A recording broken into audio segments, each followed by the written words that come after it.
The European Union's poorest state, Bulgaria, has shelved plans to join the Eurozone.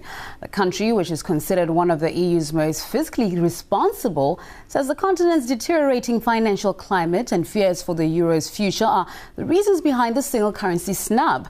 More on the move now with Patrick Young, Executive Director of the investment consultancy DV Advisors. Good to see you there, Mr. Young. So it's not a decision that's going to be welcomed by the Eurozone's bosses, is it? Well, isn't this truly a case of the tail wagging the dog? Here we have, out of 27, the smallest, poorest economy. Well, it's not quite the smallest, but it's the poorest economy in the whole of the Eurozone. The poorest economy in the Eurozone has turned around and said, we don't want your euro because your grand design is deeply flawed, it's built on sand, it's a catastrophe. And actually, the finance minister himself made a great statement today. He said, our citizens are worried that if we join the euro, we won't know who we have to bail out. And that's a very poignant point because, of course, he knows that neighbouring countries, such as, for example, Slovenia, have been plunged into huge financial repercussions, as have the Slovakians and indeed others, because they've joined the euros, they came in late, and as they've joined the euro, they've been forced to end up spending money to subsidise the pensions of people in Greece who are actually getting a higher pension than the pensioners are in these countries. It's ironic because Bulgaria has been acclaimed by many as a shining example of a country that did austerity right. Now it fears if it joins, it'll have to bail out countries that couldn't do it right. Like you said, Greece in the mix of things. Is that an accurate picture? And how far will this go? I mean, how far is this going to shake up the EU right now?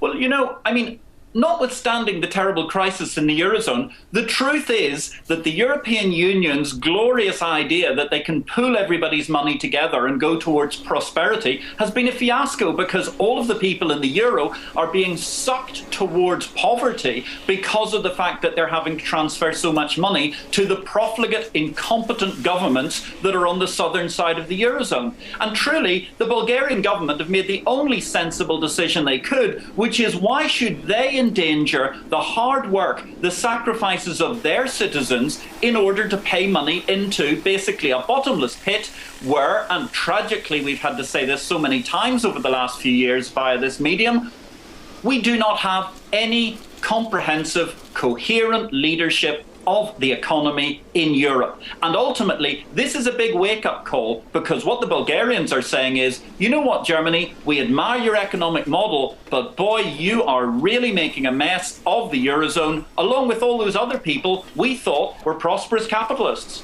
Now, Bulgarian leaders also compared the Eurozone state to spoiled children that don't want to go to the dentist to fix their teeth. Does that example have merit, do you think? Oh, I think it has total merit. I mean, all we've heard is basically an endless series of bewildering arguments by a number of governments who've basically said, well, just give us one more vodka bottle and then we'll cure ourselves of our alcoholism. Well, it doesn't work. Ultimately, the tragedy of alcoholism is your kidneys collapse, your liver gets damaged, and you can't drink anymore. And that's actually what we've reached. The alcoholics have drunk all of the resources out of the Eurozone, and nobody has been there to actually provide some degree of justice. And ultimately, the countries of the new Europe, the dynamic, growing eastern half of Europe, are fed up. We've seen the prime ministers of Lithuania, of Latvia, they've stated their reservations in recent days. And in fact, this afternoon, we saw the rampant Europhile, very, very interesting, Radosław Sikorski, foreign minister of Poland, has actually come round and said, of course we'll join the euro, but actually, guys, the members need to sort out the rules of the club first and have the club operating properly. That is huge, based on the back of what the Bulgarian ministers have said today. Now, Patrick, are we going to see more countries opting out of the euro?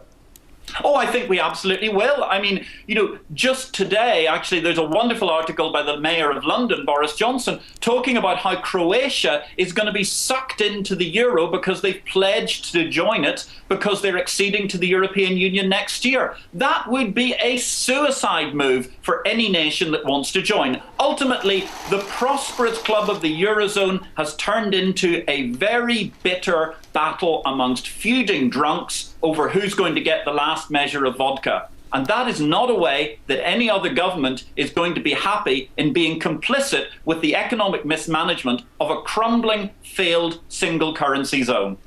Patrick Young, always good to hear what you have to say. That's Patrick Young, writer, executive director of the investment consultancy DV Advisors. Thank you.